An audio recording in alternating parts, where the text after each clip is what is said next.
దేవుని పిల్లలారా, దేవుని కార్యక్రమాలకు వేగిరపడండి, దేవుని పనులు చేయండి. ఈ అంత్యకాలంలో నాశనం, మన నరులకు నాశనం. 3 ఏళ్ల క్రితం 4 ఏళ్ల క్రితం కరోనా వచ్చింది. లక్షలాది మంది ప్రపంచవ్యాప్తంగా చచ్చిపోయారు. వేలకు వేలు ప్రతిరోజు చచ్చిపోతున్నారు. వరదలు, భయంకరంగా ఎండలు, నీళ్లు దొరకక చచ్చిపోతున్నారు. ఆహారం దొరక్క చచ్చిపోతున్నారు. రోగాలతో చచ్చిపోతున్నారు.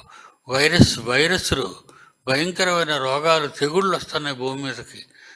మనుషుల్ని, పశువుల్ని, ఇంకా అందరినీ చంపేస్తున్నాయి, పక్షుల్ని ఆ రోగాలు. ఈ మధ్యన కోళ్ళు తినకూడదని కూడా మనకు చెప్పారు. కోళ్ళు తినకూడదు అని. ఎందుకంటే బర్డ్ ఫ్లూ అనేది వచ్చింది అని.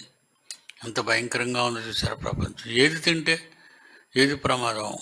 హోటల్స్లోకి వెళ్ళి తింటావా, వాళ్ళు కూడా నిలవ ఉన్న వస్తువుల్ని వడ్డించి పెడుతున్నారు. అన్నిట్లో మోసం, అన్నిట్లో నకిలీ, అన్నిట్లో అన్నీ. ఎక్కడికి వెళ్ళిన లంచం, ఎక్కడికి వెళ్ళిన డబ్బు. దేవుని పిల్లలారా, ప్రపంచం బాగులేదు. చాలా భయంకరంగా ఉంది. దయచేసి దేవుని పనిలో ఉండండి. అనేక మందిని కాపాడండి. దేవుని వైపు తిప్పండి.